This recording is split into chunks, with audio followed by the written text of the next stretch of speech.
네, 안녕하세요.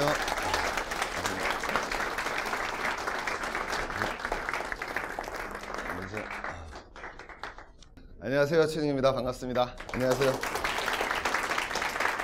오는데 날씨가 엄청 추워졌더라고요. 그래서 올 겨울에도 여러분 우리 추운데도 불구하고 열심히 또 좋은 추우면 나쁘지만 또 따뜻해질 날도 오겠죠. 자, 우리 오늘은 제가 오늘 한국경제 해갖고 준비를 좀 열심히 했습니다. 그래서 오늘 특강 오랜만에 제가 강의를 하는 거라 그래서 열심히 준비를 해갖고 내용들 열심히 한번 해봤으니까요. 같이 한번 우리 한 1시간 정도 같이 한번 이야기를 한번 해보도록 하겠습니다.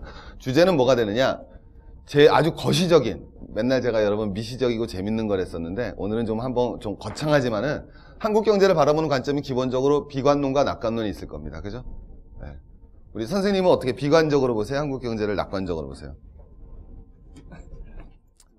낙관적으로, 그렇죠. 낙관적으로 보시는 분도 계시고 비관적으로 보시는 분도 계실 텐데 제가 오늘 말씀드리고 싶은 거는 한국 경제가 비관적이다 낙관적이다라는 말이 아니라 비관적으로 바라보는 사람들은 주로 그 근거가 무엇이고 그 다음에 낙관론적으로 바라보는 사람들은 그 근거가 무엇인데 그 근거가 무엇이고 뭐 비관적인 바라보는 관점에 근거가 있다면 그건 어떻게 없앨 수가 있고 낙관론적으로 바라보는 관점의 근거는 어떻게 하면 더 살릴 수 있는가. 그래서 우리가 한국 경제를 한번 전반적으로 좀 총체적으로 한번 조망을 해보자 이런 마음에서 한번 낙관론이라고 그러는데 한국 경제 뭐가 낙관적이에요? 지금 뭐 하고 계시나요, 선생님? 대학생이요. 뭐가 낙관적이에요? 우리 친구가 취업이 안 될 것 같은 느낌이 드는데. 죄송합니다. 됩니다. 비정규직이라 그렇지. 자, 우리 보셨죠? 자, 뭐가 낙관적이에요, 한국 경제가? 제가 했으니까요. 어이가 없죠.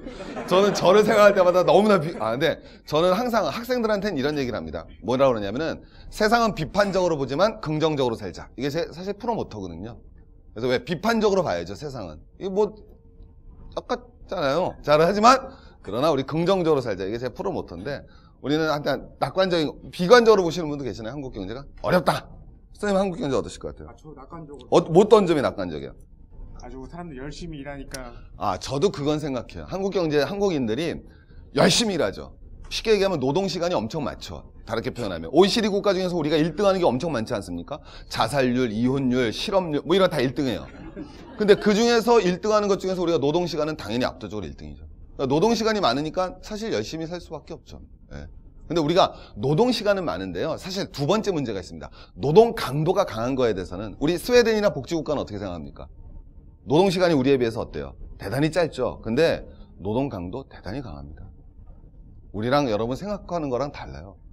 네, 노동 강도는 우리가 대단히 스웨덴이 우리보다 노동시간당 GDP가 4배쯤 나오거든요. 노동시간당 생산성이. 그거 당연하지 않겠습니까? 걔네가 GDP가 우리보다 2배가 높지 않습니까? 근데 노동시간은 우리보다 반쯤 짧잖아요. 노동시간은 반쯤 짧은데 GDP가 2배 높으니까 노동시간당 생산성은 4배 높을 거 아니겠습니까? 그러면 여러분 스웨덴 같은 국가가 복지국가라고 그러지만 실제로 노동 강도가 가면 대단히 강합니다. 예. 우리는 근무 시간에 약간 썰렁썰렁하는 경우가 많아요. 굉장히 어이없는 경우를 많이 봅니다. 그러나 그렇지 않을 수도 있다는 거죠. 그래서 저는 근데 두 번째 포인트는 우리나라 사람들이 노동 강도가 대단히 강할 뿐만 아니라 외국 나가보면은 사실 한국인이 없는 곳은 없죠. 우리 중국만 나가봐도 금방 느낄 수 있지 않습니까? 누가 없어요, 중국 가보면. 일본인이 없죠. 금방 느끼잖아요. 근데 우리는 엄청 많잖아요. 그러니까 여러분 실제로 중국 경제가 쭉 발전하면서 거기 가장 큰 혜택을 본 게 어디가 아니라 일본이 아니라 우리가 돼버리지 않았습니까? 그래서 한국 사람이 굉장히 열심히 일하기 때문에 저도 한국 경제가 굉장히 낙관적이다 이렇게 생각합니다. 하지만 한국 경제를 또 비관적으로 바라보는 관점도 굉장히 많죠. 자, 우리 한번 한국 경제를 비관적으로 바라보는 사람들이 최근에서 가장 많이 들고 있는 예는 뭐가 되겠습니까?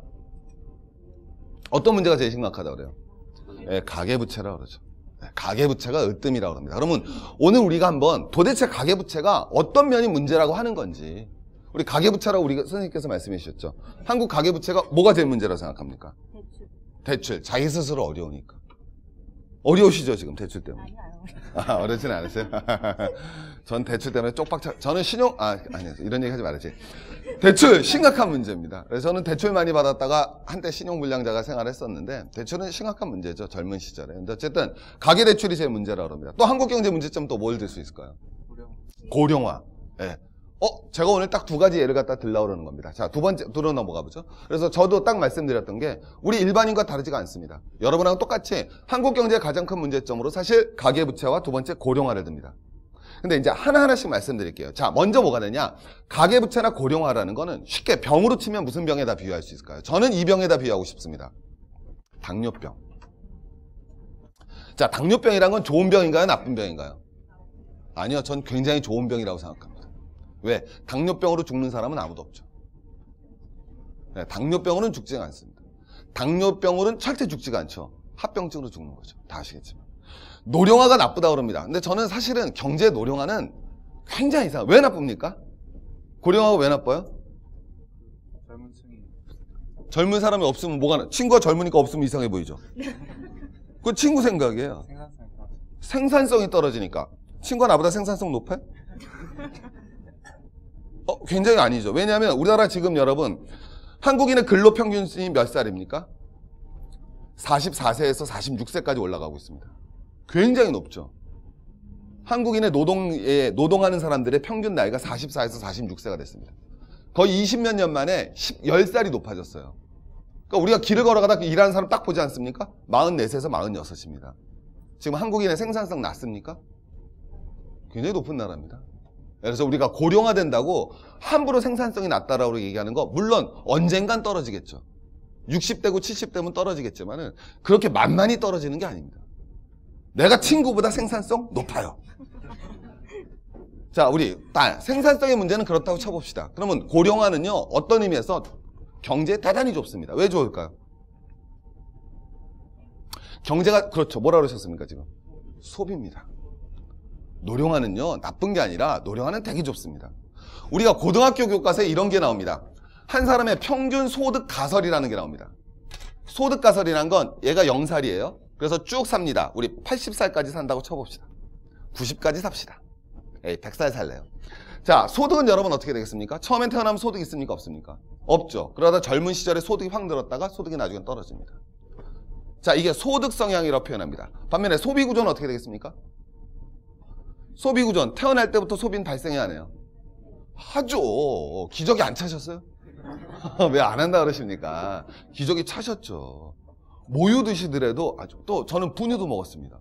그러니까 여러분, 태어날 때부터 소비는 발생합니다. 그럼 점점 나이 먹을수록 소비는 감소합니까? 증가합니까? 증가하죠. 그래서 소비는 이렇게 증가한다고 배웁니다. 그럼 여러분, 이건 뭐가 발생하겠습니까? 저축이죠. 이건 저축이 되겠습니까? 여러분, 부채가 되겠습니까? 부채거든요. 이 부채가 나쁘다? 아니죠. 소비가 높잖아요.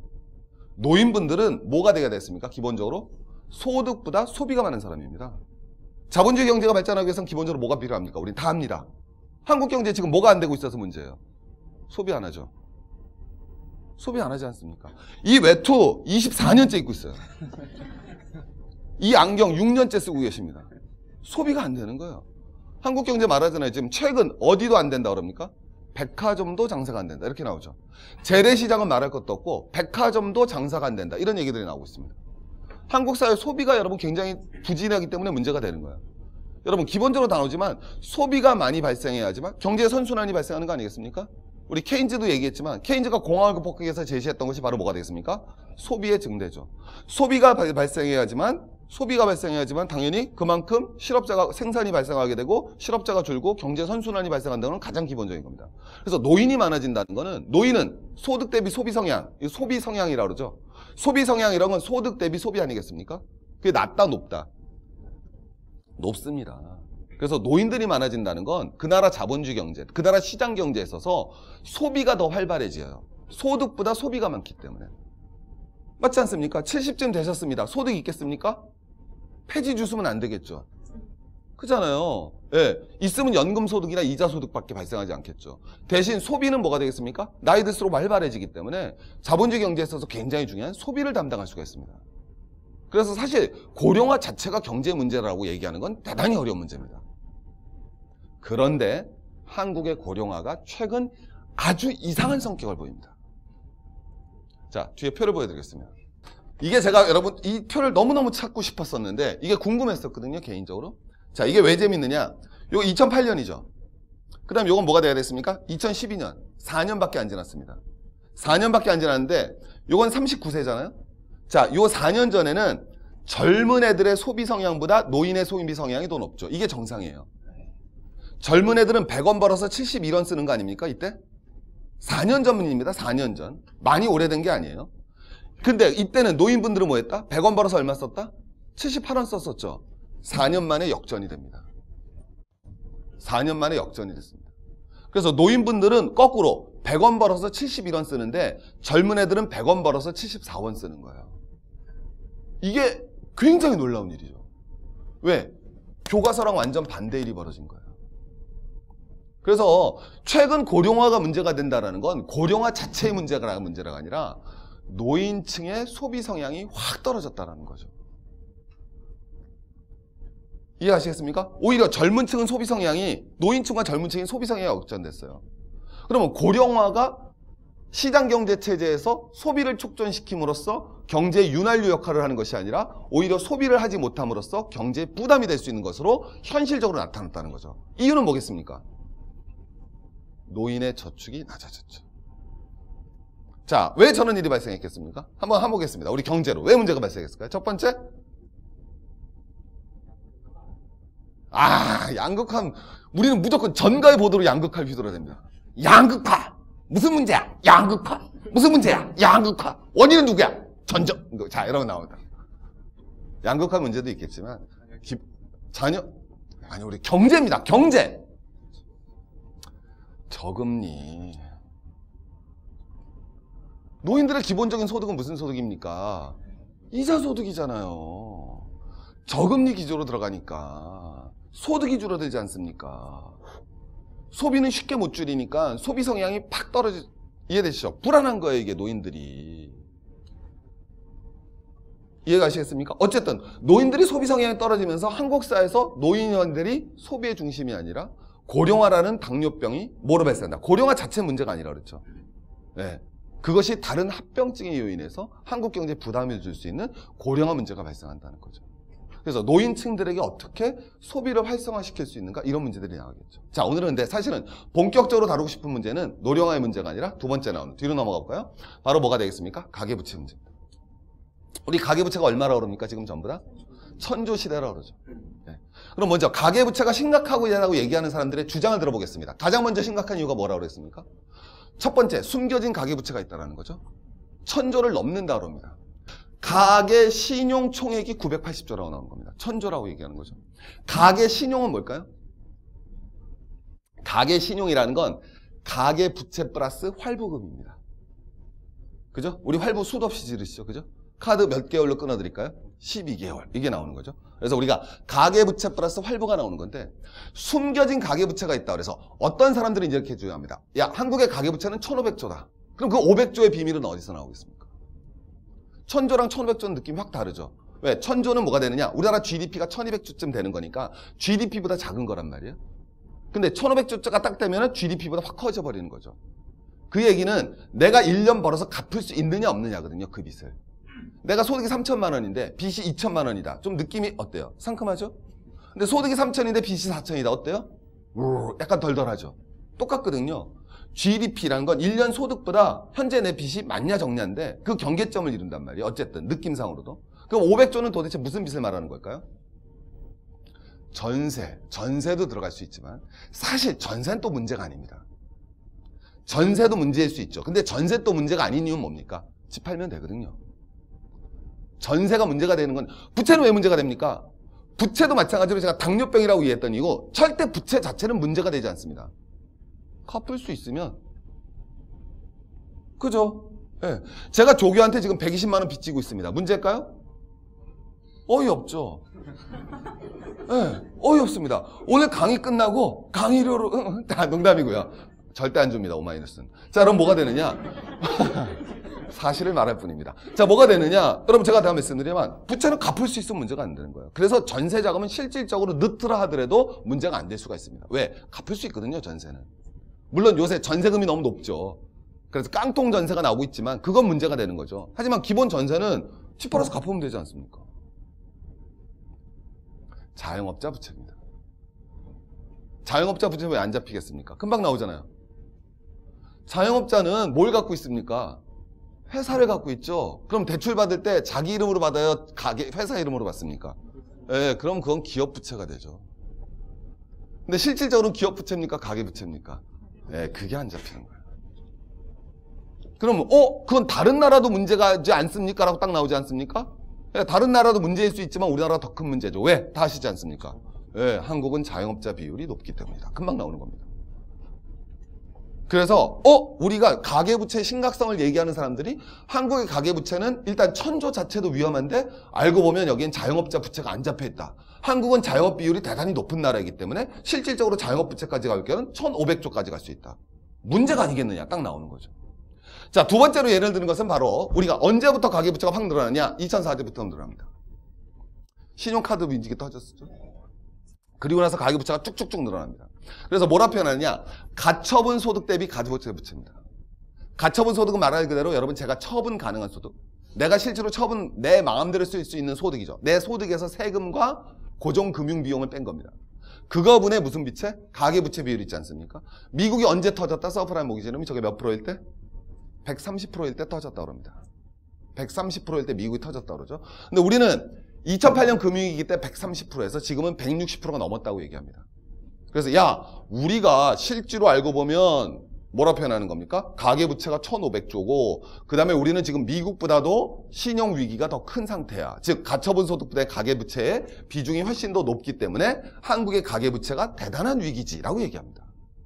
그 다음에 주장하는 근거가 하나가 더 나옵니다. 뒤에 표를 보여드리겠습니다. 저는 오로지 수치로만 얘기합니다. 자, 이 수치는 뭐라고 읽어드리면 되냐면요. 주요 국가의 가계부채 증가율 추이입니다. 가계부채 증가율. 요거 표 보면 왜 재밌느냐? 이게 2008년이거든요. 2008년이면 뭐가 터진 겁니까? 금융위기가 터졌죠. 근데 2008년 터지고 나면 모든 나라 가계부채 증가율이 떨어집니다. 주요 OECD 국가들의 가계부채 증가율이 전부 다 마이너스가 되죠. 증가율이 마이너스라는 거는 OECD 국가들의 가계부채가 늘었다 줄어들었다. 다 줄어들었어요. 근데 우리나라만 놀랍게 증가하죠. 보시면 알겠지만 미국, 일본, 독일, 영국이 다 뭐 했습니까? 가계부채 증가율이 서프라임 모기지론 털어지면서 다 마이너스가 났거든요. 근데 우리만 플러스가 난 거예요. 그래서 한국의 가계부채의 위험을 갖다 얘기하는 사람, 이건 왜 그랬습니까, 여러분? 당연하죠. 한국만 무슨 가격이 안 떨어졌습니까? 부동산 가격이 안 떨어졌잖아요. 중국하고 한국만 부동산 가격이 안 떨어졌습니다. 서프라임 모기지론 터지고 나서. 근데 중국은 무슨 국가가 아니에요? OECD 국가가 아니죠. 그래서 OECD 국가 중에서 유일하게 금융위기 이후에도 가계부채가 증가하고 있었던 건 우리밖에 없다라는 거예요. 그래서 가계부채가 위험하다라고 얘기하는 사람들의 이 주장의 근거는 크게 세 가지입니다. 하나, 가계부채가 너무 많다. 둘, 미국보다도 가계부채 부담률이 더 컸다. 세 번째, 금융위기 이후 OECD 국가 중 우리나라만 유일하게 가계부채가 증가하고 있다. 그래서 우리나라 한개 강국의 부채는 대단히 위험하다고 주장하는 겁니다. 이게 그 사람들의 주장입니다. 저는 뭐 그 주장에 동의한다 안 한다가 아니라 그러면 거꾸로 가계부채가 괜찮다라고 얘기할 수 있는 근거는 어디 있을까요? 정부 말대로 하지 맙시다. 우리. 정부가 아니라 이건 저 생략 훌륭한 정부인데. 자, 전 정부. 네. 전 정부의 주장대로 생각하지 맙시다. 그죠? 가계부채 상당히 위험합니다. 자, 그런데 한번 거꾸로 이런 포인트를 한번 다시 한번 가볼게요. 부채는 제가 당뇨병이라고 그랬습니다. 당뇨병으로 죽진 않습니다. 부채는요 나쁘지가 않죠. 우리 부채가 나쁩니까 꼭? 아니죠. 어떤 일을 하고 싶은데 돈이 없어요. 그럼 뭐 해야 되겠습니까? 빌려서 하면 되죠. 그래서 뭐 하면 되겠습니까? 갚으면 되죠. 부채는 뭐 할 능력만 있으면 되는 겁니까? 갚을 능력이 있으면 됩니다. 갚을 능력. 여러분, 우리 유럽 국가 중에서 경제 위기하면 어떤 나라가 떠오릅니까? 대볼까요? 피그라고 그러죠. 피그 중에서 어떤 나라 생각납니까? 포르투갈, 그리스, 스페인, 이태리 있죠. 자, 그 중에서 우리 경제 위기가 막 터질 것 같은데 잘 안 터졌던 나라가 있습니까? 그리스 괜찮아요? 완전 쭉 갔어요, 맛이. 쭉 갔죠. 스페인도 뭐 완전히, 스페인은 실업률이 뭐라 그럽니까? 거의. 뭐 50%에 가깝다 그러죠. 저는 요번에 사실 솔직히 솔직히 포르투갈을 요번에 갔거든요. 2달 전에 갔다 왔어요. 근데 가서 깜짝 놀랐어요. 포르투갈 갔다 오신 분 계시나요, 혹시? 왜 깜짝 놀랐냐면 후진국이에요. 유럽이 아니에요. 물가가요 우리보다 쌉니다. 포르투갈 나중에 가보시면 깜짝 놀랐어요. 물가가 우리보다 싸고요. 그러니까 쉽게 표현하면 우리 한 90년대도 안 되는 것 같아요, 느낌이. 정말이에요. 동유럽 같아요. 예. 막 불가리, 루마니아, 거긴 못 가봤지만 그런 느낌이에요. 스페인만 하더라도 좀 유럽보다 좀 떨어져 있는데도 좀 그래도 스페인 같으면 유럽 같은데 스페인보다도 한참 더 후졌어요. 정말 깜짝 놀랐습니다. 그냥 미래가 없어요, 느낌이. 그래서 저는 중남미를 못 가봤는데 느낌이 딱 오더라고요. 아, 니네 이렇게 사는구나. 갑자기 좀 어깨에 힘도 좀 들어가고, 만나면 왜 순박한 농민들 보는 느낌 있잖아요. 엄청 친절하고 막 순박스럽고 막 그 가면 막 완전 야, 이렇게 촌스러운 나라. 야, 얘네들한테 400년 전에 식민지 당했던 애들은 도대체 정체가 뭘까 이런 생각이 들었어요. 자, 어쨌든 불구하고 제가 말씀드리고 싶은 거는 포르투갈도 그렇지만 이태리 경제 위기 하는데 잘 안 터지죠. 이태리는요, 가계부채 위기가 없습니다. 여러분, 이태리 사람이 뭐가 되느냐? 유럽 사람 중에서 1인당 자산이 가장 많은 사람이 이태리입니다. 주요 국가 중에서. 그 얘기 뭐냐? 순자산이거든요. 이태리 애들이 다 부자예요, 실제로. 이태리 애들이 부자 애들입니다. 소득이 없어서 그렇지 재산이 많은 애들이에요, 이태리 애들이. 순자산이 1입니다. 자, 뒤에 표로 보여드리겠습니다. 자, 뒤로 가보겠습니다. 자, 제가 말씀드리겠지만 주요국 금융자산 대 부채 비율이거든요. 요거 보시면 요게 이태리입니다. 요건 뭐냐면 부채분의 금융자산이에요. 내가 100원 빚이 있는데 금융자산이 200원 있습니다. 그죠? 그럼 부채, 자, 다시요. 100원 부채가 있는데 자산이 200원 있는 거예요. 금융자산, 부동산 빼고요. 그럼 얘는 문제될 게 없죠. 왜? 빚이 100원 있더라도 주머니 얼마 있습니까? 200원 있으니까 언제든지 갚을 수 있는 얘거든요. 그게 이태리예요. 이해되셨죠? 그래서 이태리 애들은 이게 거의 6배예요.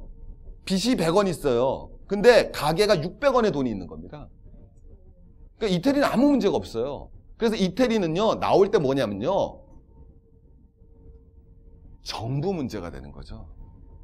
정부 부채 때문에 문제가 되는 거예요. 그래서 이태리 정부가 배째일까봐 겁나는 거지, 이태리 가게가 문제가 되는 게 아닙니다. 여기 나와 있지 않습니까? 오히려 진짜 재밌는 건 요 나라 골 때리죠. 우리가 뭐 하고 생각한 나라입니까? 엄청 복지국가라고 생각한 나라죠. 얘네들이 오히려 1이나 2 낮죠, 얘네들이. 다른 OECD 국가 중에서. 그럼 얘네들 보고 우리가 뭐라고 그래야 됩니까? 가계부채 위기라고 그래야 되죠. 신문에 그런 거 보셨습니까? 스웨덴 가계부채 위기 심각해. 그러지 않죠. 여기 왜 그러겠습니까? 여긴 거꾸로 금융자산이 적은 거예요. 금융자산이. 왜? 소비 성향이 높기 때문에 저축이 적습니다. 네. 소비 성향이 왜 높겠습니까? 모든 복지국가는 소비 성향이 높습니다. 왜? 다 써도 문제가 없으니까. 쟤네들이 어떻게 사는 거예요? 5일 동안 월화수목금 5시간 일하고 번 돈으로 다 뭐 합니까? 세금 내고 나머지는 다 쓰잖아요. Don't worry.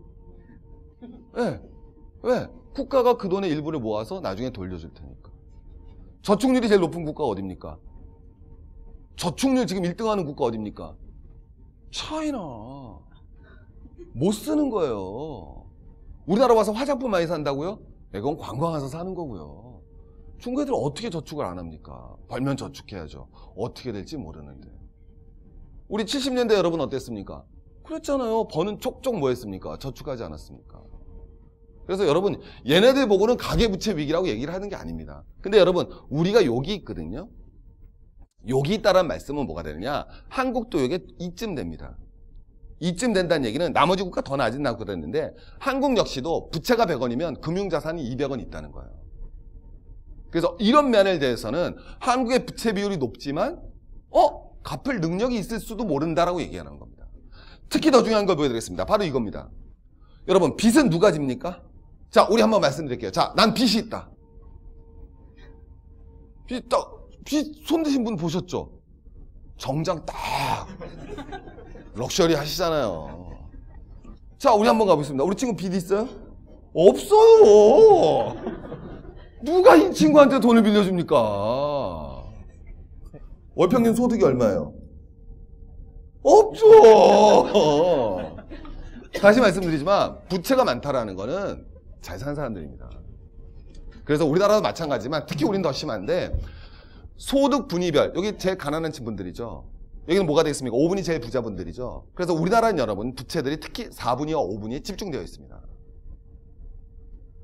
근데 4분위와 5분위에서는 여러분 최근 성격이 뭐가 되느냐? 최근 4분위와 5분위의 분들이 뭘 했습니까? 부동산 가격이 상대적으로 떨어졌을 뿐만 아니라 부동산을 처분하셨죠. 그리고 금융자산 비중을 높여나가기 때문에 실제로 우리나라 부채가 안전하다고 얘기하는 이유 중에 하나는 고소득자들의 부채일 뿐이다. 갚을 능력이 있다. 세계적으로 비춰보더라도 큰 문제가 없다라고 얘기하는 겁니다. 그래서 한국의 가계부채는 당뇨병이지만 아직까지는 다른 합병증을 일으키지 않고 있다. 다른 합병증의 문제가 발생하지 않을 수 있다라고 주장하는 대표적인 근거입니다. 다음 문제로 한번 가보겠습니다. 진짜로 더 중요한 걸 보여드릴게요. 여기 앞에 갔다. 벌써 나왔으니까 어쩔 수 없습니다. 그런데 여러분, 자, 우리 부채가 있죠. 부채는 하나 갚으면 된다고 그랬습니다. 갚기 위해서는 뭐가 있으면 되겠습니까? 재산이 있으면 되는 거죠. 근데 사실은 재산보다 더 중요한 문제가 있습니다. 왜? 제가 봤을 때 재산은 큰 문제가 없습니다. 한국이. 근데 가계부채가 문제가 되는 이유, 첫 번째, 재산이 없으면 뭐가 있으면 되겠습니까? 소득이죠. 우리 아파트 담보대출 할 때도 똑같죠. 담보대출이냐 소득대출이냐. 그래서 그걸 규제를 하지 않습니까? 담보대출만 규제하는 게 아니라 소득대출도 규제하죠. 그런데 한국은 자산의 문제는 없을지 모르더라도 소득의 문제는 발생했다는 거죠. 그래서 뭐는 발생하고 있지만 가계부채가 증가하는 만큼 소득이 늘고 있지 않다라는 건 틀림없습니다. 그러니까 한국의 가계부채 문제점은 갚을 능력은 재산상으로는 현재 있어 보이지만 그러나 부채 증가 속도에 비추어 소득이 증가하고 있지 않기 때문에 문제될 수 있다. 이게 합리적인 결론이라는 겁니다. 자, 한번 보여드리겠습니다. 뭐가 되느냐? 다음 그래프로 넘어가보죠. GDP와 가계소득의 증가 추이입니다. 저는 표로만 얘기합니다. 보시면 알겠지만 요게 뭐가 되느냐? 자, 한번 가보겠습니다. 요 파란 색깔이 가계소득 증가율이거든요. 그래서 요 빨간색은 GDP 증가율입니다. 그럼 요 까만색은 뭐가 되느냐? 격차예요. 그래서 쉽게 얘기하면 그냥 보시면 알겠지만 이때는 GDP 증가율과 가계소득 증가율이 어떻습니까? 같이 가고 있죠. 그러다 언제가 딱 터지게 되면 90년대 넘었었잖아요. 그럼 GDP는 증가하는데 가계소득은 감소한다 이겁니다. 그러면 가계소득은 감소하는데 가계부채가 증가하고 있다는 거거든요. 정리되셨죠? 그러니까 벌어서 갚기는 힘들고 집 팔아서 갚아야 된다가 한국의 가계소득 부채입니다. 한국의 가계부채가 뭐가 문제냐고 딱 말을 하면 한마디로 정의할 수 있습니다. 정의되겠습니까? 벌어서 갚기 힘들어졌다요. 아직 집 팔아서 갚을 수는 있지만 이게 딱 정답입니다. 명쾌한 거죠. 그럼 이제 문제가 발생했습니다. 그럼 이 갭은 나쁘냐 좋으냐 이거죠. 나쁠까요 좋을까요? 나쁘겠죠 지금 일단은. 예, 가계가 빚을 못 갚으니까. 그럼 저게 나쁘겠습니까? 그럼 저건 누가 먹었을까요? 예? 그럼요. 정답이 나왔습니다. 누가 먹었습니까? 그럼요. GDP는 결국은 분배로 치면 경제 주체는 세 가지 주체가 있습니다. 누가 있겠습니까? 가계, 정부, 기업이 있습니다. 그럼 정부가 먹었거나 기업이 먹은 거죠. 저 격차는. 그럼 GDP가 이만큼 증가하는데 가계가 요밖에 안 증가했으면 더 확 증가한 애가 있겠죠. 그게 누구겠습니까? 기업이다 이겁니다. 그럼 기업이 많이 먹는 게 나쁜가요? 방금 저는 사실 나쁜 측면도 있죠. 어저께 여러분 뭐 했습니까? 정부가 전기료 올렸습니다. 네. 산업 전기료는 6% 올리고 가정 전기료는 2% 올렸습니다. 그랬더니 정경련이 막 발표했죠. 난리 났죠. 네? 사실 좀 어처구니가 없는 거죠. 네. 제가 몇 번 전기료에 대해서는 강연한 적이 있으니까 그런 면에서 나쁠 수 있지만 뒤로 넘어가 보겠습니다. 자, 어느 정도 먹었느냐? 요게 90년이고 요게 2011년입니다. 표로만 말씀드립니다. 딱 보시면은 GDP 중에서 요때는 가계가 71%를 차지했습니다. GDP에서. 기업이 몇 프로 차지했습니까? 16% 차지했죠? 근데 기업은 지금 몇 프로 차지한다? 24%입니다. 여러분 무려 1.5배가 증가한 겁니다. 20년 만에. 엄청나게 증가한 거죠. 가계는 71%를 차지하다가 60%를 차지하는 거죠. 전체 100원 벌던 거에서 70원을 가계가 벌었다면 이제는 60원밖에 못 갖고 오고 있는 겁니다. 이 격차를 기업이 먹은 거죠. 그래서 여러분 뭐가 되느냐? 우리는 가계소득은 10%가 떨어지는데 기업 소득이 이렇게 증가한 거예요. 그래서 20년 동안 기업이 진짜 발전한 겁니다. 자, 그러면 여러분, 자, 기업이 이렇게 되는 게 얼마나 그렇게 됐는지 실제로 다른 국가와도 비교해야 되겠죠? 비교를 해드리겠습니다. 뒤로 가봅니다. 엄청 준비 많이 했죠? 네, 정말 엄청 준비 많이 했습니다. 자, 한번 보여드리겠습니다. 여러분, 뭐가 되느냐? GNI 국민순소득이죠. 그 비율 때문에 가계소득입니다. 유럽, 미국, 영국, 프랑스 이거 한번 봐보세요. 뭐 요렇게 딜딜딜딜 가는데 보라색이 한국입니다. 진보정의당 그런 거 아닙니다. 오해하지 마십시오. 자, 뭐가 되느냐? 한국만 확 떨어졌죠. 더 재밌는 거, 요건 뭐가 되느냐? 기업이 차지하는 비중이거든요. 한국만 확 올라갔죠. 왜 한국을 보라색으로 했는지 묻지 말아주세요. 다음에 꼭 빨간색으로 하겠습니다. 한국만 기업 소득이 확 올라갔고 한국만 무슨 소득이? 가계소득이 확 줄었습니다. 그런데 더 재밌는 건 제가 말씀드린 것 중에 한 글자 틀렸습니다. 뭐가 틀렸습니까? 만자가 틀렸죠. 한국만이 아니잖아요. 한국이 빠를 뿐이지 전 세계가 가계소득이 줄죠. 비중이. 전 세계 기업소득 비중이 어떻게 되겠습니까? 커지죠. 네. 그 중에서 우리가 제일 컸을 뿐입니다. 저에겐 뭐가 되느냐? 세계화가 진행됐다는 거죠. 그 중에서 우리가 제일 빨랐다는 겁니다. 네. 세계화라는 게 진행이 됐죠. 우리 세계화 언제부터 했습니까?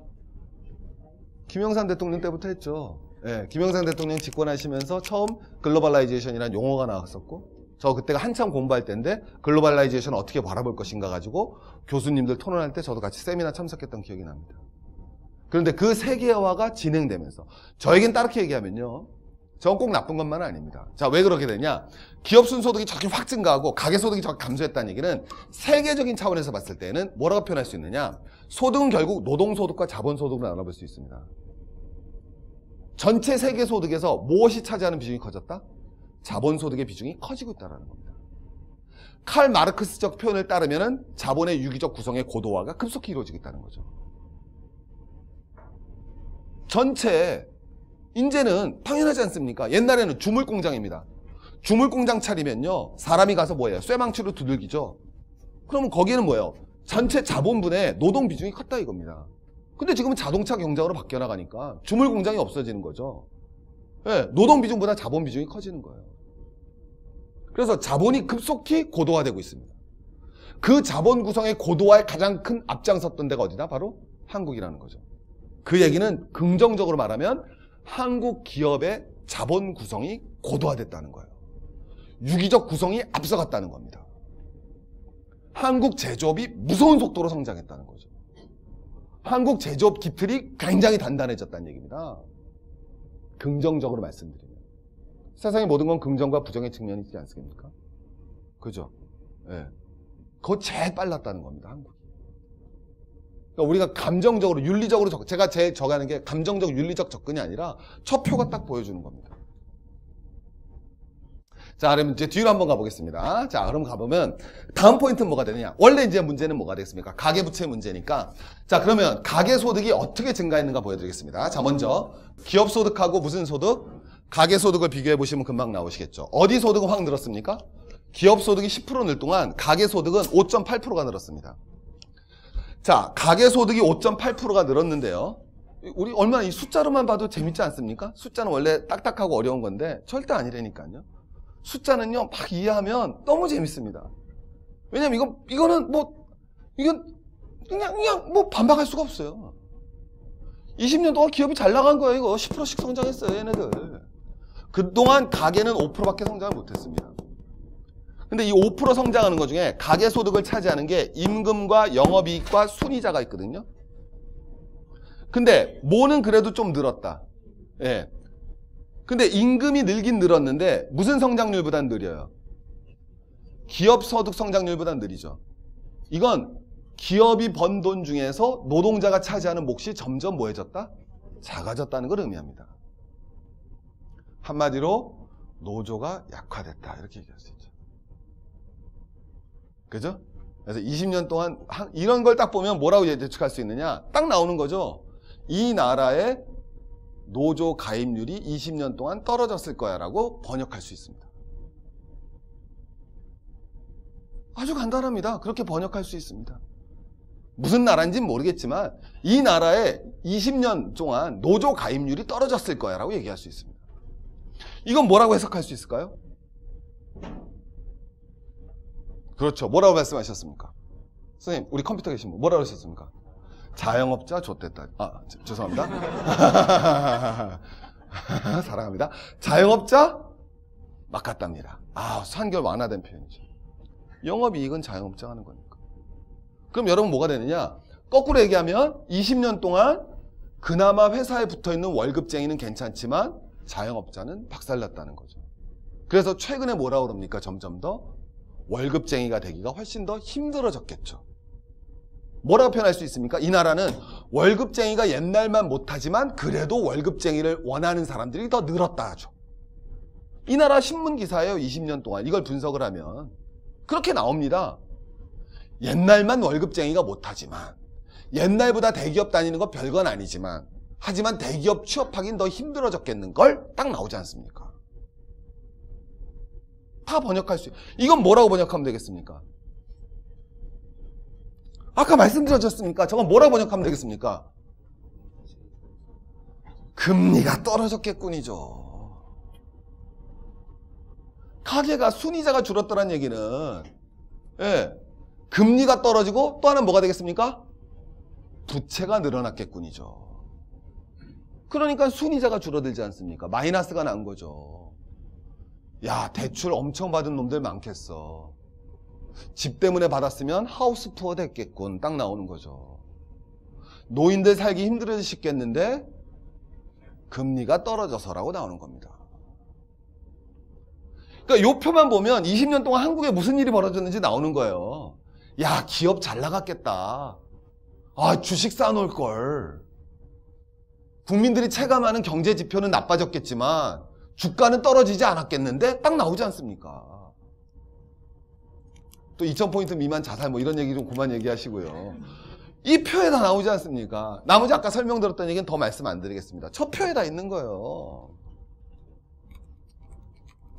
그래서 여러분 딱 나옵니다. 그러면은 문제가 나온 거죠. 이제 한국의 가계부채 문제점이 딱 나왔습니다.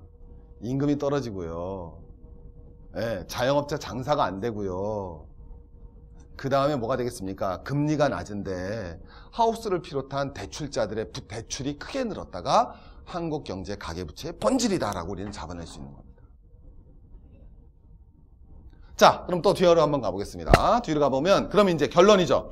어떻게 대책을 세울 것이냐? 낮은 임금 증가율 어떻게 하면 되겠습니까? 노조가 활성화되면 되겠죠.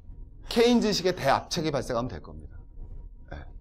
아니면 뭐 또 낮은 임금 증가율 또 뭐 해결할 수 있는 방법은 뭐겠습니까? 월급을 올려주면 되겠죠. 저부터 솔선수변해서 조교의 월급을 올리면 될 겁니다. 자, 두 번째 뭐가 되느냐? 자영업 부진. 사실 이제 저는 그 말씀드리는데 제가 제일 싫어하는 글자 중에 하나가 뭐 여러 가지가 있지만 식당 가면 뭐라고 써 있습니까? 소비자가 왕이라고 써 있잖아요. 사실 전 별로 안 좋아하는 말입니다. 왜냐하면 제가 그냥 이건 아주 오래전에 회사 처음 취업했을 때 제가 두 번째 취업했군요. 을지로에 내외 빌딩에 취업했었습니다. 동부증권에 들어갔었습니다. 그때 여러분 김치찌개 5,000원이었거든요. 지금도 5,000원입니다. 우리 어르신들 맞죠? 네. 뭐가 남겠어요? 사실 외국 가보면 한국 식당 먹으면 깜짝 놀라죠. 이게 5,000원이야? 깜짝 놀라지 않습니까? 밥에다가 반찬 4개 나오고 국 나오고 김 나오고 5,000원이잖아요. 근데 거기서 왕노릇을 하려고 그러면 그건 좀 아니죠. 공급자가 왕이어야 되는데 뭐 남는다고. 그게 자영업의 현실이거든요. 그래서 저걸 사실 해결하는 방법은 자영업자 수를 줄이거나 맞지 않겠습니까? 아니면 서비스의 질을 높이거나 그 다음에 우리가 기본적으로 하지만 자영업자의 고유 업종을 보호를 해줘야겠죠. 늘 나오는 정답입니다. 맨 마지막 이자 소득 급감 뭐 하면 되겠습니까? 그렇다고 금리를 억지로 올립니까? 그건 또 부작용이 많겠죠. 그죠? 그럼 노후를 갖다 대비하는 복지 정책을 강화시키면 될 것이고요. 그렇지 않겠습니까? 예. 가계부채 증가를 위한 우리 예전에 나왔던 LBT 구제라든가 부동산 대출 시 규제 강층을 강화시켜 나가면 되겠죠. 그런데 제가 말씀드리지만 말은 쉽지만 이거 하나 정책적으로 해내기는 대단히 어렵다는 겁니다. 그래서 이제 한국 가계부채를 비롯한 노령화의 문제는 누구나 사실은 그 문제를 알고는 있을 수가 있지만 쉽게 사실 잘 모르는 경우도 많지만은 대책을 세워서 대안해 나가기가 아주 만만치 않다. 그래서 이제 한국 경제를 비관적으로 바라보는 관점이 있는데 제가 말씀드린 건 그것이 옳다 틀리다가 아니라 그 주장의 근거는 무엇이고 그 주장을 반박하는 근거는 무엇이고 대책들은 뭐로 정리가 되고 있는데 왜 그것들이 현실화되기가 왜 이렇게 어려운가라는 것을 오늘 제가 여러분들께 말씀드리고 싶었던 겁니다. 자, 그럼 이제 우리 히타 좀 이제 더운 것 같은데. 자, 두 번째 이제 우리 무슨 논으로 가보겠습니다. 한국경제 낙관론으로 한번 가보죠. 한국경제 낙관론 열심히 일합니다. 미친 듯이 일합니다. OECD 국가 중 노동시간이 제일 많습니다. 저도 그렇습니다. 아침부터 밤까지 일만 합니다. 열심히 일합니다. 전 할 줄 아는 게 일하고 술 먹는 거, 죄송합니다. 일하고 술 먹고 이거밖에 안 하는 것 같아요. 근데 어쨌든 그것도 좋은 건 모르겠습니다만. 자, 끝나오죠. 한국경제 낙관론을 들어보겠습니다. 이번에. 첫 번째, 우리가 중진국 함정을 탈출한 유일한 국가죠. 제가 늘 말씀드리지만 2차 세계대전 이후 독립한 국가 중에서 가장 높은 수준의 민주주의를 이룩하고 있는 국가 대한민국 아니겠습니까? 그렇지 않겠습니까? 2차 세계대전 이후에 독립한 국가 중에서 한국보다 더 높은 수준의 민주주의를 이룩한 국가. 저는 이런 말도 합니다. 아시아에서 민주주의 수준이 가장 높은 국가 우리 아니겠습니까? 일본 천황제잖아요. 더 쉽게 얘기하면 일본 혁명을 통해서 정권 교체한 적이 없죠. 일본 그러지 않습니까? 민중의 힘으로 정권 교체를 한 적이 없지 않습니까? 중국. 안녕하세요. 자, 니하오. 자, 더 이상 얘기하지 않겠습니까? 우리 아시아에는 여러분 전제왕정 국가가 있지 않습니까? 사우디나 이런 국가들. 또 우리 위에는 또 더 놀라운 국가도 있고요. 그렇지 않습니까, 여러분? 아니, 있는 걸 뭐 없다고 그럽니까? 또 놀라운 국가가 있죠. 자, 우리는 그런데 거꾸로 경제도 마찬가지죠. 여러분, 자, 우리 한번 가보시다. 좀 이따, 미리 말씀드릴게요. 자, 뒤로 넘어가 보겠습니다. 왜? 이게 중진국 함정을 갖다 뭐라고 표현하냐면요. GDP가 적의 기준이 7,250에서 11,750. 보통 만불을 기준으로 한 겁니다. 만불 기준에서 왔다 갔다 사이에서 14년 이상 머무르게 되면 우리는 그걸 중진국 함정이라고 합니다. 한마디로 만불에서 한 15년 헤매면 그걸 중진국 함정이라고 합니다. 근데 다 걸렸었거든요. 우리만 안 걸린 거예요. 안 걸린 나라가 추가로 하면 2개가 더 있다고 합니다. 하나는 일본인데 일본을 좀 얘기하기는 어렵죠. 일본은 완전히 선진국이니까. 그리고 하나가 대만인데 대만 우리보다 약간 지금 딜딜하잖아요. 그래서 중진국 함정을 가장 완벽하게 벗어난 국가는 한국이다라고 세계 경제가 공언을 합니다. 우린 보세요. 얘네들도 못 벗어나. 요르단, 그 다음 어디 있습니까, 여러분? 요르단, 이란, 석유 연락봉 많잖아요. 아르헨티나, 브라질, 자원 장난 아니잖아요. 말레이시아, 태국, 노동력 장난 아니잖아요. 얘네들 다 못 벗어났는데, 우리만 중진국 함정을 벗어난 거예요. 자, 다시 앞으로 가보겠습니다. 두 번째, 우리, 최근에 얼마가 뭐 했습니까? 한 6개월 됐는데, 세계적으로 경제 위기가 닥쳤는데, 어디만 벗어났습니까? 한국만 벗어났었죠. 다른 나라 화폐들 가치가 다 평가 절하될 때 우리만 평가 절상됐습니다. 왜 그랬습니까? 우리가 경상수지가 뭐 했었죠? 흑자였었죠. 그리고 외환 보유고가 뭐 했었습니까? 많지 않았었습니까? 그게 바로 두 번째입니다. 그리고 우리가 재정수지도 건전한 편입니다. 한국의 여러분 재정수지 GDP분에 뭐 합니까? 부채총액하죠. 국가총액. 몇 프로라고 얘기합니까? 우리가 한 40%라고 얘기하죠. 그럼 일부 이제 경제 많이 보신 분들, 뒤에 보여드리겠습니다. 이것도 한번 가볼까요? 먼저 이거부터 가보죠. 이게 보시면 우리나라가 GDP 대비 2012년에 34%라고 그러거든요. 그래서 우리가 GDP가 매우 양호하죠. 그럼 이제 바로 화를 냅니다. 뭐라고 그러시겠습니까, 여러분? 저기에는 뭐가 안 들어갔죠? 예, 공기업 부채가 안 들어갔자라고 바로 화를 내죠. 그래서 저도 썼습니다. 뒤로 가면. 뒤에 나오겠지만, 뒤로. 공기업 부채가 폭증을 했죠. 그래서 5년 만에 2배, 200조가 증가했습니다. 이 5년이라는 거에 주목해야죠. 5년 만에 2배가 증가했습니다. 저는 이 5년 일단 증가했습니다. 생각도 하고 싶지 않지만 엄청나게 증가한 거죠. 그래서 국가 부채보다 공기업 부채가 더 많습니다. 그래서 여러분 알지만 뭐 LH나 수자원공사 이거 뭐 재기불능이 된 건 여러분 다 알고 계실 겁니다. 근데 제가 말씀드리고 싶은 거는 자, 다시 앞으로 가보겠습니다. 왜? 앞으로 앞으로, 뒤로. 요 2배 합쳐도 여기에요. 사실. 그죠? 그래봤자 여기입니다. 캐나다, 영국, 독일 수준이거든요. 얘네들 보고 국가부채라고 문제라고 얘기 안 하죠. 그죠? 다 합쳐도 우리 100% 받고 얘기 안 합니다. 이것저것 다 합쳐도.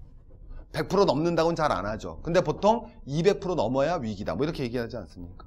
150%. 그래서 사실 우리가 재정수지가 정확한 말이죠. 재정수지가 최근 5년 동안 급속히 나빠진 건 사실입니다. 최근 5년 동안 뭔지는 모르겠지만 급속히 나빠졌어요. 자전거 타느라고. 급속히 나빠졌어요. 그러나 아직까지도 다른 나라에 비해서 심각하다라고 얘기하기는 어렵다라는 겁니다. 좋다는 뜻이 아니라. 예, 경상수지 미국이 뭐였어요, 여러분? 쌍둥이 적자로. 미국이 박살났던 게 뭡니까? 쌍둥이 적자 아닙니까? 재정 적자와 경상수지 적자 아닙니까? 근데 한국은요, 경상수지 흑자를 10년 년도 때리고 있어요, 지금. 이게 드문 거죠. 우리가 500원에 뭐 했습니까? 전번 달에는. 일본을 추월했잖아요. 우리 어렸을 때 여러분 어렸을 때 말고요. 우리 어렸을 때 상상이나 한 겁니까? 우리가 일본보다 경상수지 흑자를 더 낸다니. 이게 믿어지지 않는 현실이죠. 이거 뭐 제가 러시아 미녀와 사귄다는 정도의 수준의 말도 안 되는 얘기 아니겠습니까? 그런데 역전됐잖아요. 그래서 재정수지도 건전합니다. 그래서 한국이 나왔을 때 중진국 함정 탈피했고요. 경상수지 흑자 치고 있고요. 재정적자 큰 문제 아닙니다. 더 중요한 건 바로 이 다음 거죠. 뭐라고 되겠습니까? 뒤로 가보겠습니다. 뒤로. 한국이 최고 수준의 제조업 국가죠. 네. 그래서 요거는 왜 요 표를 갖고 왔느냐. 이게 제조업 경쟁력 수치가 나오는 건데 요게 뭐가 나오느냐면 이게 저 유엔에서 나온 거거든요. 동양증권에서 나온 거 아니라 그냥 내가 학던 거고 저는 다 공신된 자료만 인터넷에서 다 찾을 수 있는 자료만 합니다. 왜?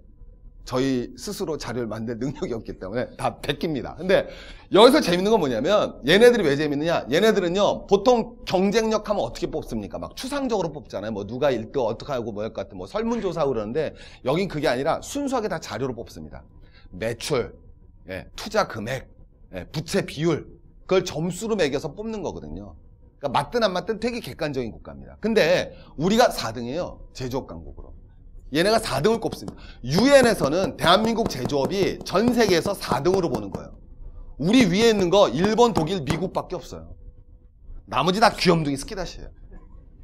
한국을 이렇게 꼽는다니까요. 더 재밌는 거 우리가요 14, 15였어요. 90년에. 20년 만에 4등이 된 겁니다. 거꾸로 완전 귀염둥이 낸 나라 한번 보여드릴까요? 영국 5, 6위 하다가 16이 됐죠. 17위. 영국 제조하는 거 뭐 있습니까 이제? 자동차 포기했잖아요. 영국 자동차가 뭐 있었습니까? 롤스로이스, 제규어. 이제 안 만들잖아요. 영국 제조업 박살났잖아요. 여러분 영국은 제가 또 사실대로 이거 말씀드리는데 제가 영어를 너무 못해갖고요. 그래서 제가 영어 좀 공부하려고 영국을 갔다가 좀 이따 포기하고 들어왔습니다. 근데 가서 제가 런던에서 4시간 떨어진 나라 갔는데 전 가서 느낀 게 뭐냐면 또 마찬가지로 야 얘네한테 식민지를 당해? 너희들 야 이런 생각이 들더라고요. 왜냐면 제가 영국 갔는데 일단 그 생각은 들었어요. 야 니네는 식민지 진출을 안 할 수가 없다. 이런 날씨에선 살 수가 없거든요. 전 이해가 갔어요. 그럼 날씨 좋은 스페인은 왜 갔느냐? 걔는 딴 데도 그런 줄 안 거죠. 죄송합니다. 그래서 뭐냐면 스페인 놈들은 지네 나라 날씨가 좋으니까 딴 데도 그런 줄 알았을 거예요. 영국은 너무 날씨가 나빠서 이게 우스갯소리고요. 영국에서 뭐가 있냐면 설문조사를 했는데 영국은 실제로 벌어지고 있고 국민의 90%가 우리 세대보다 우리 후세 세대가 가난할 것이며 더 충격적인 건 평균 수명이 짧아질 것이라고 여론조사가 나온 나라입니다. 굉장히 심각하죠. 영국이 가진 게 없어요. 제조업이 다 박살나고. 영국 말씀드렸네요. 영국 대졸자들의 취업 1순위가 뭐다? 네, 영어 강사입니다. 제일 많이 진출한 게 영어 강사. 영어로 먹고 사는 나라입니다. 굉장히 근데 액센트도 나쁘잖아요, 이 자식들. 그죠? 모자 좀 주세요. 그럼 캅. 그렇지. 난 뭔지 몰랐어요. 캡이에요. 자, 어쨌든. 자, 그게 중요한 게 아니라. 자, 여러분, 뭐가 되느냐. 영국 애들이, 근데, 그래서 더 재밌는 거예요. 우리 옛날에 그 미국의 푸들이라고 불렸던 친구 누구 있죠? 기억 안 나십니까? 수상? 토니 블레어죠? 토니 블레어가 그때 뭐 했었냐면, 한국은 무슨 코리아입니까? 한국 코리아 무슨 코리아예요? 럭셔리 코리아? 그러지 마시고요. 아, 무슨 피스야? 영어로 얘기하세요. 오, 피스 코리아. 죽어버리고 싶어요. 아, 정말. 러브리. 다이나믹 코리아죠. 되게 어울리지 않아요? 한국 역동적이죠. 외국인들 오면 제일 좋아하는 게 반문화. 벌써 딱 다르잖아요, 이게. 예, 새벽 2시까지 전철이 다니고. 상상할 수 없는 거죠, 이거. 주말이 더 화려한 이 놀라운 나라. 다이나믹 코리아. 사람들도 바빠. 걸어 다니는 이렇게. 다이나믹 코리아. 근데 영국 애들이 그때 토니 블레어가 뭐 했냐면요. 쿨 잉글랜드. 쿨하다. 쿨가이. 쿨 잉글랜드. 쿨하게 가자. 쿨하게 가자. 쿨하게 가자. 그래서 뭐 하냐? 문화 콘텐츠 개발로 승부를 내자라고 얘기했습니다. 네. 그래갖고 옥스퍼드 사전을 다시 대편찬하고 문학에 엄청 투자를 했습니다. 그래서 큰 성공을 거뒀습니다. 옥스퍼드도 성공하고 그 다음에 우리 해리포터, 네, 조한 롤링이 나온 거죠. 네. 끝. 요새 다 사전 인터넷으로 봐서요. 이제 장사 안 되고요. 조한 롤링 판타지 소설 더 안 쓴대요. 자, 끝났습니다, 영국은. 자, 이런 나라가 있습니다. 근데 어쨌든 이건데, 자, 우리 그 다음에 이제 한번 가보도록 하겠습니다. 진짜 우리가 뭐냐. 여러분 이미 삼성 보시면 알겠지만, 삼성이 5억대를 팝니다. 애플이 1억대를 팔고요. 자, 뒤로 넘어가 보겠습니다. 영업이익은 뭐가 돼야 되겠습니까? 이게 재밌는 게 삼성하고 애플이 전 세계 스마트폰 영업이익의 107%입니다. 이건 무슨 의미죠? 나머지 무슨 업체, 스마트폰 업체는 다 적자라는 거죠. 그러니까 얘네가 107%가 나오죠, 더하면. 이해가시겠습니까? 그러니까 삼성하고 애플 외에 스마트폰을 만드는 회사는 다 적자인 거예요. LG도 이번에 적자 내잖아요. LG 슬프잖아요. 내 친구 LG전자 그 경제연구소에 있는데. 재문아 안녕? 자, 어쨌든 실명 결혼하면 안 되는데. 그 새끼 전교 1등 하던 놈이에요. 자, 어쨌든 뭐가 되느냐. 내 짝이었는데 부러웠었어요. 자, 어쨌든 지금 내가 더 똑똑해. 자, 그럼 뭐가 되느냐. 삼성하고 애플 하면 이거 나오는 거야 이거죠. 그런데 여러분 요거 보시면 그게 중요한 게 아니라 이건 애플 영업이익이고 이거 삼성전자의 영업이익이거든요. 다 쫓아갔습니다. 그래서 이제 제가 하나 말씀드릴 수 있는 건 이거는 저도 삼성이 반도체 회사를 넘어서 스마트폰 업체로 성공할 제가 어떻게 알아요? 저도 몰랐었어요. 저는 삼성도 영원히 반도체 회사로 남았었어요. 근데 어쨌든 이게 변했습니다. 근데 이제 제가 하나 말씀드릴 수 있는 건 이런 사람들 걱정을 하죠. 야, 중국 가보면 이제 여러분 중국 애들이 뭐 만듭니까? 핸드폰 만들죠. 그럼 우리 걱정을 합니다. 야, 중국 이놈들이 말이야. 야, 우리 쫓아오지 않을까, 삼성. 아니, 여러분, 외국 가면 삼성 로고 적습니까? 왕만 씁니까? 아까 말씀드렸던 포르투갈에도 삼성 딱 있어요, 가면. 대한민국은 삼성과 현대 나라 아닙니까, 솔직히? 그죠, 여러분? 이제는 너무 큰 공룡이죠. 우리 노무현 대통령이 뭐라 그랬습니까? 이제는 권력은 기업에 넘어갔다 그러는데 그 이후로 기업은 엄청 컸습니다. 진짜 권력이 누구에게? 이거는 저 방송 끄고 말씀드릴게요. 자, 뭐냐면, 아니야, 그래, 녹음기가 있으니까 조심해야 돼요. 자, 뭐가 되느냐? 자, 여러분, 말 안 할 거예요? 자, 항상 사랑해요. 자, 뭐라 말씀드릴 수 있냐면, 그럼 중국 기업이 쫓아올 수 있을 거냐? 저는 그거에 대해서 말씀드릴 수 있습니다. 어려울 겁니다. 5년, 10년 전에 우리 뭐라 그랬던 거 기억나십니까? 저는 중국 많이 갔다 오니까 잘 아는데, 하이얼 보고 사람들이 깜짝 놀랐습니다. 야, 한국 가전업체 끝났어. 하이얼 제품하고 가격을 보니까 놀라웠죠. 근데 생각했던 건, 자, 우리 집에 하이얼 쓰시는 분. 웃잖아요, 아직. 10년 뒤에도 웃을 것이냐 이거죠. 근데 제가 말씀드린 건 왜? 하이얼은 이미 5년 전에, 10년 전에 이런 얘기를 했었어요. 야, 하이얼? 얘네가 우리가 5년, 그때도 다 웃었죠. 집에 하이얼 쓰십니까? 그럼 다 웃는데, 10년 뒤에, 5년 뒤에 하이얼 우리가, 근데 아직도 웃고 있거든요. 제가 말씀드릴 수 있는 건 삼성전자를 중국 업체가 잡기가 만만치 않을 거라는 겁니다. 왜? 자, 우리 제품 있습니다. 자, 우리 딱 보시면 삼성 걸 쓰시고 계시나요? 자, 삼성 이겁니다.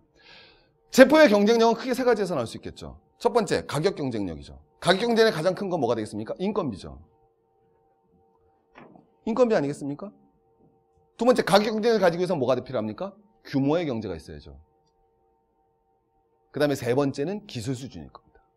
그럼 인건비와 규모의 경제와 기술 수준을 체크해 보자는 거죠. 첫 번째, 인건비 어디가 더 쌀까요? 베트남이 쌉니다. 베트남에서 만들었습니다. 여러분, 애플 어디서 만듭니까? 중국에서 만듭니다. 이제 시대가 바뀌었어요. 우리가 착각하면 안 되죠. 우린 그런 어느 메이드인 그게 아니라 애플 중국에서 만듭니다. 이건 베트남에서 만든 거고요. 하이얼 중국에서 만드는데 베트남 인건비 더 쌉니다. 나 쭉 가시죠, 여러분. 죄송합니다. 이런 표현에서. 우리가 생각한 거랑 다르잖아요. 두 번째, 규모의 경제. 삼성의 힘이 뭡니까? 왜 5억대를 만들 수 있죠? 애플이 5억대 가기가 쉽지가 않습니다. 판매되는 게 문제가 아니라 만드는 것도 문제죠. 우린 팔리면 다 만들 수 있다? 그렇지 않죠. 팔려도 공급을 못할 수 있다니까요. 삼성은 그 공급할 수 있는 힘이 있습니다. 왜? 이렇게 다 만들잖아요. 죄송합니다. 이분, 이런 것 때문에 큰일이에요. 말 조심해야 되는데. 저는 삼성이 불러주는 그날까지 열심히 강의하고 있는데, 아직도 소식이 없습니다. 당황스럽습니다. 저의 마음을 몰라주시고. 자, 어쨌든 뭐가 표현되느냐? 왜? 얘는 삼성은 애플하고 다른 게 중국은 쫓아오지도 못하고 삼성은 디스플레이를 갖고 있지 않습니까? 이 안에 뭐를 만듭니까, 여러분? 디스플레이. 그 다음 뭐 있겠습니까? 반도체. 그 다음에 석유화. 다 만들잖아요, 얘네들이. 그래서 수직 계열화를 통해서 규모의 경제를 실시하고 있습니다. 세 번째, 기술. 삼성하고 애플이 특허 분쟁이 붙었습니다. 애플은 뭐 뺏겼다고 난립니까? 네. 삼성은 뭐 뺏겼다고 난립니까? 기술이죠. 애플이 인정한 기술입니다. 재밌죠? 삼성이 뺏긴 건 디자인이잖아요. 애플이 뺏겼다고 소송한 건 기술이지 않습니까? 거꾸로. 그러니까 애플이 인정한 기술과 삼성은 5억대를 만들 수 있는 수직 계열화와 중국에 비해서 더 싼 인건비를 갖고 있다는 거죠. 그래서 중국 업체가 쉽게 먹지 못할 거예요. 그래서 삼성전자 주가가 그렇게 높을 겁니다. 그리고 사실은 더한 거는 제가 가끔 말씀드리지만 애플하고 삼성이 경쟁력이 뛰어난 이유는 얘가 취업하잖아요. 죄송합니다. 얘라 그래서. 왜? 이 친구 어떤 친구입니까? 대한민국의 대학을 졸업하는 거 서울대, 연대, 고대 나오려면 연대 들어가기가 어렵습니까? 하버드 가기가 어렵습니까? 연대 가기가 어려워요. 웃습니까? 전 이 업종에 종사하고 있습니다. 그 업종에. 여러분, 한국 명문대 못 가서 그 다음에 외국 명문대 진학하고 있어요. 맞아요, 안 그래요, 우리 친구? 네, 그런 거예요. 근데, 요새는요, 한국의 20대 후반에 졸업한 엘리트들, 삼성 들어가는 친구들이 영어 못합니까? OS 다루는 능력이 떨어집니까? 엄청난 친구들이에요. 연봉이 싸잖아요. 복종심이 강하죠. 야근에도 투덜거리지 않죠. 맞지 않습니까, 여러분? 그런 인재 미국이 어떻게 뽑아요? 경쟁이 안 돼요. 그렇지 않습니까? 친구는 어떤 각오가 됐어요? 삼성에서 부르면. 야근, 특근, 잔업 및 마음이 굳게 서 있지 않습니까? 평상시엔 삼성을 비판해도 불러만 주신다면 그게 우리의 기본 자세 아니에요? 삶에? 세상은 비판적으로 그러나 삶은 긍정적으로. 제가 말씀드리는 거예요. 세상은 비판적 시각으로 바라보자. 하지만 삶은 긍정적으로. 그런 인재들이 있는데 한국의 대기업 경쟁력이 얼마나 강한데요. 어떤 친구들이 들어가는가 보세요. 삼성이나 이런 데 대기업에. 한국의 슈퍼 엘리트들이 들어가잖아요. 그 싼 급여를 받고. 별거 없잖아요, 사실 삼성 다녀보면. 삼성 코닝 빼곤. 자, 어쨌든 뒤로 한번 가보겠습니다. 자, 그래서 여러분 현대 볼까요? 현대도 마찬가지죠. 현대 5위가 됐습니다. 제가 처음 강의할 때 그랬었는데 앞으로 10년 뒤에 세계에서 자동차는 5대 메이커만 살아납니다. 그때 그 말의 뉘앙스에는 현대는 못 들어갈 거리였거든요. 네, 근데 6위 업체부터는 한참 떨어지고요. 5위가 된 거예요. 이게 이제 뭐냐면 이게 이제 르노 닛산이고요. 르노 닛산이고 토요타, 그다음에 이거 폭스바겐, 이건 GM이죠. 그 다음에 이거는 이제 현대자동차고, 포드고, 혼다고, 이거는, 죄송해요. 자, 여러분, 뭐가 되느냐. 어쨌든 업체가 있는 건데. 자, 여러분. 제가 말씀드린 건 뭐가 되느냐면, 뿌조예요, 뿌조입니다, 뿌조 재밌는 얘기 할까요? 프랑스 가면 실제로 뿌조차가 굉장히 많습니다. 프랑스의 그 국민차 같은 국가의 그런 브랜드 자존심을 건 거죠. 근데 지금 뿌조에서 4조를 갖다가 경제가 어려우니까 4조를 갖다가 여러분 뭐 하려고 그러냐? 투자를 받으려고 그럽니다. 근데 이제 고민이 하나 있어요. 왜? 4조를 받으면 대주주 지분이 흔들리거든요. 근데 현대자동차 영업이익이 8조잖아요. 그러니까 현대자동차 6개월 영업이익이면 푸조를 살 수 있어요. 그게 현실이에요. 그게 현실입니다. 저 뭐 숫자로 말씀드리는데 뭐 어떻게 하시겠어요? 네. 현대자동차가 왜 놀랍냐? 10년 전에 얘 200만 대였거든요. 그래서 뒤로 넘어가 보겠습니다. 그래서 현대자동차는 기적의 자동차라고 그러죠. 왜? 10년 만에 200만 대가 700만 대 된 건 현대밖에 없습니다. 현대 미래가 어둡냐? 별로 어둡지 않습니다. 그건 왜 포인트가, 아까는 우리 삼성도 뭐 비슷한 점이 있겠지만, 현대는 또 다른 포인트가 있습니다. 왜? 판매처가 다양합니다. 경제 위기에 굉장히 강합니다. 우리 한번 앞으로 다시 가보죠. 앞으로 딱 가보겠습니다. 도요타, 어디하고 어디면 끝입니까? 일본과 미국입니다. 유럽 가면 도요타 차 못 봅니다. 동남아 일부 국가 외에는 일본, 미국, 동남아 일부 국가입니다. 폭스바겐 어디죠? 유럽하고 중국이면 끝입니다. 한정되어 있다는 것. 얘네 GM은 어디에요? 다 미국이고요. 근데 우리는요, 다 줘. 남미 몇 년 전에 들어가서 다 먹고 있죠. 하여튼 한국인의 이 세계를 향한 근로의욕 적신은 너무나 불타기 때문에 한국인 없는 곳이 없잖아요. 어디 가도 한국 낙서를 볼 수 있지 않습니까? 요새 이제 중국 낙서가 우리 막 따라오고 있어요. 우리나라 낙서만 보면 다 엎어버리고 있어갖고 당황스럽습니다. 어쨌든 문제가 되는데 시장이 탄탄하다 이겁니다. 그래서 현대도 뭐 말하면 뭐 하겠습니까? 만만치 않은 기업이다. 그러나 이제는 우리가 강의를 정리하면서요.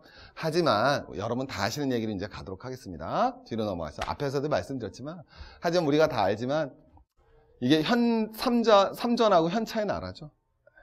그래서 여러분 그 외 46만 개 기업 순이익의 35에서 40%를 삼성과 현대가 만들어요. 대한민국의 권력이 어디에 있는지 딱 보여주는 거죠. 대한민국 권력 지도가 어디에 있는가. 그래서 어쨌든 여기다 이거죠. 근데 실제로 보면 중견기업들 많이 흔들리잖아요. 동양, 웅진, 금호, 동부. 그죠? 동부. 제가 다녔던 회사인데. 어쨌든 이런 데 보면 딱 나오시면 보시겠지만 이런 상황이다. 그래서 우리가 현재 너무 기업이 잘 나가고 재벌들이 잘 나가고 있기 때문에 뭐 여러 가지 마음이 복잡한 거죠. 그래서 대기업을 비판하면서도 거기에 또 들어가는 곳이 싶고, 그죠? 저도 맨날 비판하면서 뭐 북한하고 3대 세습 공통점 뭐 이런 하면서도 불로는 왜 안 주지 뭐 이런 거예요. 자, 뒤로 마지막으로 가보겠습니다. 그래서 이제 우리가 이제 말씀드리는 거는 말씀드린 건데 뭐지만 비판론의 핵심이었던 것은 가계소득이 부집하고 가계부채 문제다. 고용도 부진하고 내수 부진하고.